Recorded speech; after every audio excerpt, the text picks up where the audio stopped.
Di tengah padang pasir yang luas, di kota Makkah yang ramai oleh aktivitas niaga dan ziarah, lahirlah seorang laki-laki dari kabilah Quraisy bernama Abdullah bin Abi Quhafah, yang kelak dikenal dunia sebagai Abu Bakar. Ia tumbuh dalam lingkungan bangsawan, namun bukan kekuasaan yang ia cari, melainkan kejujuran dan kebaikan. Sejak muda, Abu Bakar dikenal sebagai seorang pedagang yang jujur, ramah, dan bijak dalam bertutur kata. Ia tidak pernah menyembah berhala, menjauhi minuman keras, dan sangat menjaga kehormatan diri. Bahkan sebelum memeluk Islam, ia adalah pribadi yang mulia di mata masyarakat Quraisy. Namun, satu hal yang membedakan Abu Bakar dari kebanyakan orang lainnya, hubungan eratnya dengan Muhammad bin Abdullah. Sejak masa muda, Abu Bakar telah menjadi sahabat dekat Muhammad. Mereka saling memahami, saling menghormati, dan saling mempercayai. Dalam dunia yang penuh kebohongan dan kesewenang-wenangan, Abu Bakar menemukan dalam diri Muhammad seseorang yang sangat ia kagumi, jujur, tenang, dan berhati bersih. Dalam berbagai perjalanan dagang, Abu Bakar dan Muhammad pernah beriringan, menyaksikan kejamnya sistem masyarakat, ketimpangan, dan perbudakan. Mereka berbincang tentang keadilan dan ketauhidan, nilai-nilai yang kelak menjadi fondasi Islam. Suatu hari, ketika Abu Bakar mendengar bahwa sahabatnya, Muhammad, menyendiri di Gua Hira, ia tidak heran. Ia tahu ada sesuatu yang besar sedang terjadi. Sebab dalam diam dan kesunyian itu, Muhammad sedang mencari kebenaran, dan Abu Bakar, meski belum tahu detailnya, sudah mempercayainya sepenuh hati. Persahabatan mereka bukan hanya didasarkan pada kedekatan pribadi, tapi pada kesamaan nilai dan kebeningan jiwa. Maka, saat wahyu pertama turun dan Muhammad diangkat menjadi rasul, Abu Bakar adalah orang yang tidak bertanya, tidak menunda, tidak membantah. Ia hanya berkata, "Jika engkau yang mengatakannya, maka aku percaya." Keimanan itu tumbuh bukan dari logika, tetapi dari pengalaman panjang menyaksikan kebenaran dalam hidup Muhammad. Di masa awal yang sulit, ketika Islam masih sembunyi-sembunyi, Abu Bakar menjadi pilar pertama. Bukan hanya percaya, ia mengajak, menolong, dan berkorban. 5 orang sahabat pertama yang masuk Islam, di antaranya Utsman bin Affan dan Zubair bin Awam, adalah hasil dari dakwah Abu Bakar. Dari sinilah kisah besar itu dimulai. Malam itu gelap, dan angin yang berhembus dari padang pasir membawa hawa sunyi yang tak biasa. Di Gua Hira, di atas Jabal Nur, Nabi Muhammad tengah menyendiri, mencari makna di balik kekacauan dunia. Tak ada suara manusia, hanya desir angin dan detak jantung yang kian kencang. Lalu, tiba-tiba, malaikat Jibril datang membawa perintah ilahi. "Iqra." Bacalah. Nabi Muhammad gemetar. Tubuhnya menggigil oleh kehadiran yang bukan dari dunia ini. Ia pulang dengan wajah pucat dan tubuh menggigil, memeluk Khadijah dengan panik. Kabar itu tersebar terbatas, hanya pada orang-orang terdekat. Sebagian merasa takjub, sebagian lain ragu. Tapi bagi Abu Bakar, berita itu justru membenarkan semua yang ia yakini selama ini. Tanpa bertanya panjang, tanpa menunda sehari pun, ia langsung berkata, "Demi Allah, aku percaya. Jika engkau berkata bahwa wahyu turun kepadamu, maka itulah kebenaran." Abu Bakar menjadi orang pertama dari kalangan dewasa yang masuk Islam. Tanpa penglihatan wahyu, tanpa melihat malaikat, hanya dengan kepercayaan penuh pada sahabatnya yang ia kenal sepanjang hidup. Di tengah bisikan penolakan dari kaum Quraisy, Abu Bakar justru melangkah berani. Ia mendatangi sahabat-sahabatnya yang ia percayai, Utsman bin Affan, Zubair bin Awam, Abdurrahman bin Auf, Sa'id bin Abi Waqqas, dan Talhah bin Ubaidillah. Kelimanya masuk Islam melalui Abu Bakar. Abu Bakar bukan hanya orang pertama yang percaya. Ia menjadi penyebar cahaya di masa paling gelap. Tanpa keraguan, tanpa syarat, ia menjadikan dirinya sebagai pelindung dan penyebar awal risalah Islam. Beberapa tahun setelah wahyu pertama, datanglah sebuah peristiwa yang mengguncang langit dan bumi, Isra dan Mikraj. Sebuah perjalanan luar biasa yang dilakukan oleh Rasulullah Muhammad SAW. Dalam satu malam, beliau dibawa oleh Allah dari Masjidil Haram ke Masjidil Aqsa, lalu naik ke langit ke-7, bertemu para nabi, bahkan menerima langsung perintah salat dari Allah Subhanahu wa Ta'ala. Keesokan harinya, Nabi menceritakan peristiwa itu kepada penduduk Makkah. Kaum Quraisy tertawa sinis. Naik ke langit dalam semalam? Apa kau masih waras, Muhammad? Mereka mencari Abu Bakar dan berkata dengan nada mengejek. Wahai Abu Bakar, tahukah engkau apa yang dikatakan temanmu itu? Ia mengaku pergi ke langit dan kembali dalam satu malam. Tanpa ragu, tanpa bertanya, Abu Bakar menjawab tegas. Jika benar Muhammad mengatakan itu, maka sungguh aku membenarkannya. Aku bahkan mempercayai sesuatu yang lebih dari itu, bahwa ia menerima wahyu dari langit. Kata-katanya membuat para Quraisy terdiam. Ketika berita itu sampai kepada Nabi, beliau pun berkata dengan penuh bangga, Engkaulah Ash-Shiddiq, wahai Abu Bakar. Ash-Shiddiq, yang artinya, yang membenarkan dengan sepenuh hati. Bagi Abu Bakar, iman bukanlah soal logika duniawi. Ia percaya bukan karena melihat, tapi karena mengenal kebenaran dari hati dan pengalaman hidup bersama Rasulullah. Peristiwa ini bukan hanya mengokohkan imannya, tapi juga mengukuhkan namanya dalam sejarah Islam, sebagai pembenar utama, pelindung risalah, dan sahabat sejati Nabi hingga akhir hayat. Makin hari, Islam makin dikenal, dan makin dibenci oleh para pembesar Quraisy.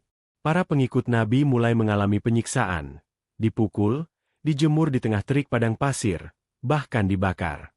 Siapapun yang lemah dan tak berlindung kepada kabilah besar, menjadi sasaran kekejaman. Di antara mereka ada seorang budak kulit hitam, Bilal bin Rabah. Ia diseret ke tengah padang pasir, diikat, lalu batu besar diletakkan di dadanya. Para algojo menyuruhnya mencaci Tuhan Muhammad, tapi Bilal hanya mengucapkan satu kata. Ahad, Ahad. Tuhan yang Maha Esa. Abu Bakar menyaksikan semua ini dengan mata kepala sendiri. Hatinya terguncang. Dengan hartanya sendiri, Abu Bakar membeli Bilal dan membebaskannya dari penyiksaan. Ia tak hanya membenarkan Islam, tapi juga bertindak untuk membela para pengikutnya. Dan Bilal bukan satu-satunya. Abu Bakar membebaskan beberapa budak lain yang masuk Islam, Amir bin Fuhairah, Lubainah, Nahdiyah, dan putrinya. Tak ada yang menyuruhnya. Tak ada yang memaksanya. Tapi hatinya yang tak tahan melihat kezaliman. Ia tahu, membela kebenaran berarti harus berani membayar harga. Kaum Quraisy tak tinggal diam. Mereka mulai mengincar Abu Bakar. Suatu hari, Abu Bakar dipukul habis-habisan di depan Ka'bah karena dianggap melindungi Nabi. Ia pingsan dan berdarah. Saat sadar, kalimat pertama yang keluar dari lisannya bukan keluhan, tapi, bagaimana keadaan Rasulullah? Inilah bukti cinta sejatinya. Ia tak pernah khawatir tentang dirinya, tapi hanya tentang keselamatan Rasulullah dan Islam. Keimanan Abu Bakar bukan hanya di lisan, tapi nyata dalam pengorbanan. Ia gunakan hartanya, tubuhnya, bahkan nyawanya, untuk kebenaran yang ia yakini sejak awal. Tekanan di Makkah kian tak tertahankan. Kaum Quraisy merancang pembunuhan terhadap Rasulullah. Mereka bersepakat untuk mengirim perwakilan dari tiap kabilah, agar darah Muhammad menjadi tanggung jawab bersama. Malam itu telah ditentukan. Namun, wahyu datang, Allah memerintahkan Nabi Muhammad untuk hijrah ke Madinah. Rasulullah segera datang ke rumah Abu Bakar, bukan untuk berpamitan, melainkan untuk mengajak. Wahai Abu Bakar, Allah telah mengizinkan aku untuk hijrah. Abu Bakar menatapnya dan berkata, bersamaku, ya Rasulullah. Nabi menjawab, ya, bersamamu. Abu Bakar menangis. Bukan karena takut, tapi bahagia bisa menemani Rasulullah dalam perjalanan penuh risiko itu. Gua Sur, ujian keberanian. Dalam perjalanan, mereka bersembunyi di Gua Sur selama 3 hari. Di luar, pasukan Quraisy memburu mereka. Bahkan mereka sempat berdiri tepat di depan mulut gua. Abu Bakar berbisik, wahai Rasulullah, jika mereka menunduk sedikit saja, pasti mereka akan melihat kita. Namun Rasul tersenyum dan menjawab, jangan takut, wahai Abu Bakar, sesungguhnya Allah bersama kita. Di dalam gua, Abu Bakar menutup celah-celah lubang dengan jubahnya, agar tidak ada binatang masuk. Satu lubang tertinggal. Seekor ular berbisa menyengat kakinya. Namun ia tak bergerak, khawatir mengganggu tidur Nabi. Air matanya jatuh di pipi Rasulullah dan membangunkannya. Nabi menyembuhkan luka itu dengan ludahnya dan berkata, "Wahai Abu Bakar, engkau sahabatku di dunia dan akhirat." Sampai di Madinah. Setelah perjalanan penuh tantangan, mereka tiba di Madinah, dan Abu Bakar berada di sisi Rasulullah, menjadi pendamping hijrah yang diabadikan dalam Al-Quran, Surah At-Taubah, 40. Hari itu langit Madinah seakan lebih gelap dari biasanya. Suasana kota hening, pandangan setiap orang kosong dan penuh duka. Rasulullah Muhammad SAW telah wafat. Para sahabat terpukul. Beberapa bahkan menolak kenyataan. Umar bin Khattab berteriak, mengancam siapapun yang berkata Muhammad telah tiada. Namun dalam badai emosi itu, Abu Bakar berdiri tenang. Ia masuk ke kamar di mana jasad Rasulullah terbaring. Ia membuka selimut dan mengecup kening sahabatnya, gurunya, kekasih Allah itu. Lalu berkata, "Engkau indah dalam hidupmu, dan indah dalam matimu." Lalu ia keluar dan menenangkan umat yang guncang. "Wahai manusia, barang siapa menyembah Muhammad, ketahuilah bahwa Muhammad telah wafat. Tapi barang siapa menyembah Allah, maka Allah Maha Hidup dan tidak akan mati." Kalimat itu membelah kabut kesedihan. Umat tersadar. Dipilih sebagai khalifah pertama. Di tengah kekosongan kepemimpinan, kaum Muhajirin dan Ansyar berkumpul di Sakifah. Terjadi perdebatan keras tentang siapa yang akan memimpin umat. Abu Bakar berdiri, mengangkat tangan Umar dan Abu Ubaidah. Ia berkata, "Pilihlah salah satu dari mereka untuk menjadi pemimpin kalian." Namun Umar maju dan berkata, "Demi Allah, tidak ada yang lebih berhak daripada engkau, wahai Abu Bakar. Engkau adalah Asy-Syiddiq. Engkau teman Rasulullah di gua. Engkau orang yang paling utama di antara kami." Umat pun membayat Abu Bakar sebagai khalifah pertama. Pemimpin yang merendah, tapi tegas. Sebagai pemimpin, Abu Bakar tak mengubah kehidupannya. Ia tetap sederhana, tetap berjalan di pasar, tetap menangis di malam hari karena takut kepada Allah. Tapi saat muncul gejolak kaum murtad dan penolak zakat, ia berseru, "Demi Allah, andai mereka enggan menyerahkan seutas tali yang dulu biasa mereka bayar kepada Rasulullah, niscaya aku akan memerangi mereka." Keimanan Abu Bakar tak berubah meski dunia berubah. Ia tetap Asy-Syiddiq, pembenar risalah dan penjaga warisan Nabi. Tahun-tahun berlalu dalam kepemimpinan yang bijak.